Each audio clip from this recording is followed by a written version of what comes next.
Bu nə şaurmadır? İndiyə qədər yediyiniz bütün şaurmaları unudun. Çünki menyuda yeni fenomen var. Lahmacun arası şaurma. Şaurma içliyi bişmiş lahmacunun arasına yığılır və beləcə 2 qat ləzzət ortaya çıxır. Nə yalan deyim, əla.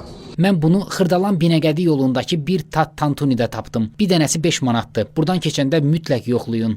Bu dəhşətli söhbətdir uşaqlar. Bu qapalı dönərdir. Puf çörəyin içində verilir. Çörəyin iç xəmiri olmadığına görə çox rahat yeyilir və ətin dadını daha yaxşı hiss etmək olur. Tək sözlə mükəmməldir. Qaqa, bu dəhşətli bir şeydir. Bir dənəsi 7 manatdır. Düzdür, mənə görə baxadı, amma qiymətinə görə də dadı var. Məkanda qatıq tunidə yoxladıq. Porsiyası balacaydı. Dadı da standart. Qiyməti 5.90-dır. Burada toyuqlu pizzanın da dadına baxdıq. Düzdür, məşhur pizzeriyalarla müqayisə olunmaz, amma gözləntimin üstündə bir dadı vardı. Pizza əladır, belə gözləmirdim. Və nəhayət məkana özəl qırğın dönər. Bunun üstündə qırğındır da, yəni Bakıda. Bunun bol içliyi var. 2 böyük lavaşa bükülür ki, içi dağılmasın. Lavaşı Hatay üsulu hazırlandığı üçün ağızda ağırlıq yaratmır. Dediklərinə görə hamıya belə bol verirlər. Yəni bizə özəl deyil. Bunu yemək üçün yekə ağız, bir dənə də boş mədə lazımdır. Bu nəhəng anakonda ölçülü dönər heç vaxt yeməkdən doymayan Çingizin dizini yerə vurdusa, deməli hər adam bunu tək yeyə bilməz. Bir porsiyası 7 manatdır. Bu məkanın bir üstünlüyü də var.